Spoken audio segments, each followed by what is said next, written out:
Hello दोस्तों, कैसे हो? उम्मीद करते हैं आप लोग बहुत अच्छे होंगे।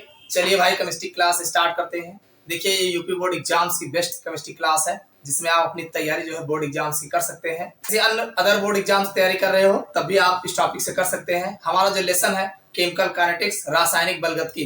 तो रासायनिक बलगतकी में आज हम इस लेक्चर में मोस्ट इंपॉर्टेंट क्वेश्चन लेके आए हैं, जो एग्जाम में हर बार पूछा जाता है। तो हमारा जो आज का ये टॉपिक है कि अपक्रिया की आणविकता तथा कोट में अंतर, ये खूब पूछा गया है, नंबर लगा के पूछे जाते हैं। तो हम देखेंगे सबसे पहले अपक्रिया की आणविकता और कोट में क्या अंतर। देखो, अपक्रिया की कोट और आणविकता में अंतर की अगर हम बात करें तो इसको आप दो कॉलम बना के भी बता सकते हो, यानी आप बीचों बीच से कॉलम बना के भी बता सकते हो, और चाहो तो नंबर वाइज अलग अलग करके जो है आप एक पॉइंट में दोनों के बारे में बता सकते हो। तो हम आपको इसके नंबर वाइज जो है एक ही में जो है दोनों पॉइंट्स को बताएंगे, जिससे आप अच्छे से समझ सको। तो हम सबसे पहले बात करते हैं अपक्रिया की आणविकता और कोट में अंतर। तो अंतर में सबसे पहला अंतर है, देखो, जो अपक्रिया की आणविकता होती है, भाई आप जानते हो अपक्रिया की आणविकता अणु, अरे आप रिएक्शन करा रहे हो तो उसमें जो भी पार्टिकल लोगे, कोई ना कोई पार्टिकल लोगे कि बिना पार्टिकल का ही अपक्रिया कराओगे? नहीं, कोई पार्टिकल लेना पड़ेगा। तो आप कह सकते हैं अपक्रिया की आणविकता, अपक्रिया की आणविकता एक पूर्ण संख्या है, एक पूर्ण संख्या है।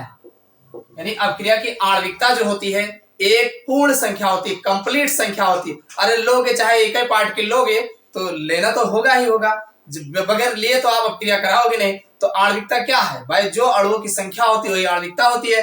तो अपक्रिया की आणविकता क्या है? एक पूर्ण संख्या। जबकि अपक्रिया की कोटि भिन्नतम भी हो सकती है। कहने का मतलब यह है कि अपक्रिया की आणविकता तो एक कंप्लीट संख्या कोई न कोई होगा ही होगा, लेकिन अपक्रिया की जो कोटि है कोई जरूरी नहीं जो उसकी आणविकता हो वही उसकी कोटि भी हो जाए, वो अलग भी हो सकती है। पहला अंतर समझ में आ गया होगा। और दूसरा जो अंतर है, अपक्रिया की आणविकता, अपक्रिया की आणविकता कभी भी शून्य नहीं होती है, नहीं होती है। अरे आणविकता है, अणु ले रहे हो तो शून्य होने का कोई चांस तो है नहीं, यानी अपक्रिया की आणविकता कभी भी शून्य नहीं होती है। जबकि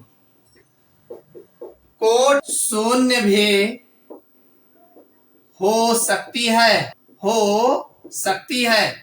यानी जो हमारी कोटि है, अरे कोटि है भाई, अब वेग नहीं निर्धारित कर रहा है तो शून्य हो सकती है। तो यानी अपक्रिया की कोटि जो है हमारी शून्य भी हो सकती है, जबकि अपक्रिया की आणविकता कभी भी शून्य नहीं हो सकती। दूसरा पॉइंट समझ में आ गया होगा बच्चों। चलो तीसरा पॉइंट देख लेते हैं। किसी अपक्रिया की आणविकता, किसी अपक्रिया की आणविकता अथवा कोटि समान अथवा भिन्न हो सकती है। यानी जो हमारी जो अपक्रिया की आणविकता है या कोटि है, दोनों सेम भी हो सकता है और अलग अलग भी हो सकता है। कोई जरूरी नहीं सेम भी हो और कोई जरूरी नहीं अलग अलग भी हो, यानी दोनों समान भी हो सकते हैं और भिन्नतम भी हो सकते हैं। ठीक, चलो तीसरा हो गया। चौथा देख लेते हैं भाई। अगला पॉइंट है, अपक्रिया की आणविकता की व्याख्या उसकी क्रियाविधि द्वारा करते हैं।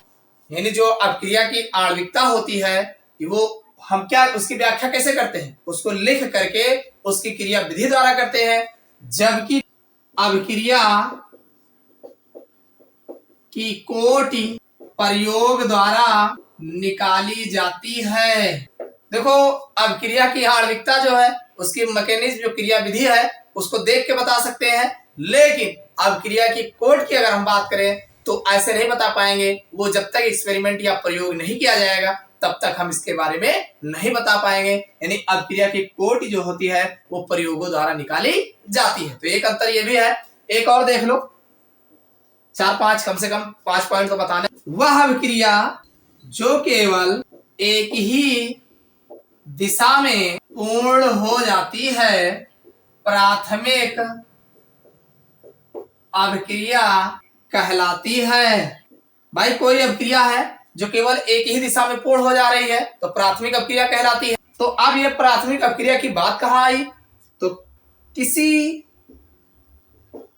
प्राथमिक अपक्रिया की आणविकता और कोट हमेशा बराबर होती है, बराबर होती है। हमने कहा कि कोई अभिक्रिया जो केवल एक ही दिशा में पूर्ण हो जाती है, यानी एक ही दिशा में पूर्ण हो जाती है, तो वह प्राथमिक अभिक्रिया बोली जाती है। और प्राथमिक अभिक्रिया जो होती है उसकी आणविकता और जो कोटि होती है वो लगभग लगभग बराबर ही होती है। जैसे अगर एग्जाम्पल के देखा जाए, जैसे मान लीजिए हमारे पास एग्जाम्पल है NO+O3, यानी ये ओजोन है, ये नाइट्रिक ऑक्साइड है। इसको जब मिलाओगे तो ये बन जाएगा NO2 और +O2, नाइट्रोजन डाइऑक्साइड और ऑक्सीजन में चेंज होगा। तो इस अभिक्रिया में अगर हम इसको हम प्राथमिक अभिक्रिया मान सकते हैं। ये प्राथमिक अभिक्रिया है, क्यों? क्योंकि इसमें जो है अभिक्रिया की आणविकता और कोटि दोनों दो है। भाई आणविकता की बात करोगे तो दो अणु, एक इसके दो अणु भाग ले रहे हैं। और अगर कोट की बात करते हो तो भाई दोनों ही अभिक्रिया का वेग का निर्धारण कर रहे हैं, तो इसकी कोट भी दो होगी। तो इस अभिक्रिया की आणविकता व कोटि दोनों दो होती है, यानी इस अभिक्रिया की आणविकता व कोट की बात करें तो ये दोनों ही दो होती है। तो हमने आपको अभिक्रिया की आणविकता और कोट में 5 अंतर आपको बताए हैं। पांचों अगर दिमाग में रखे रहते हैं, एग्जाम में लिख के आते हो तो आपको पूरे मार्क्स मिलने वाले हैं। सबसे पहला अंतर हमने कहा कि अभिक्रिया की आणविकता एक पूर्ण संख्या होती है, जबकि अभिक्रिया की कोट जो है भिन्नतम हो सकती है। यानी कोई जरूरी नहीं है कि ये भी पूर्ण संख्या ही हो। पूर्ण संख्या भिन्नतम का मतलब, पूर्ण संख्या मतलब एक पूरा नंबर होगा, और जो भिन्नतम की बात हो रही है ये पॉइंट में भी हो सकता है। कहने का मतलब ये है। और दूसरी बात है, अभिक्रिया की आणविकता कभी भी शून्य नहीं होती, जबकि अभिक्रिया की कोट जो है शून्य हो सकती है। दूसरी बात हो गई।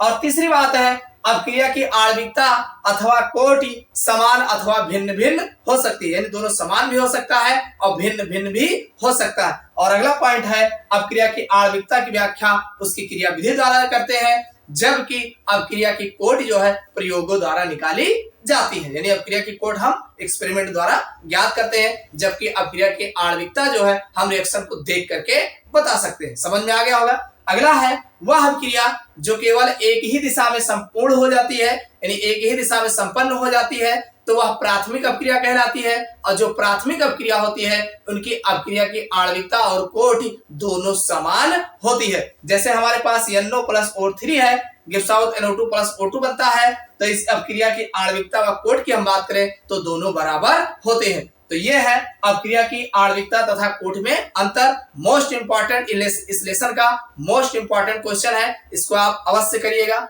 समझ में आ गया होगा। समझ में आया होगा वीडियो को लाइक अवश्य करिएगा और चैनल पर नए हो तो सब्सक्राइब कर लीजिएगा, ताकि अगला वीडियो का नोटिफिकेशन आपको प्राप्त हो सके।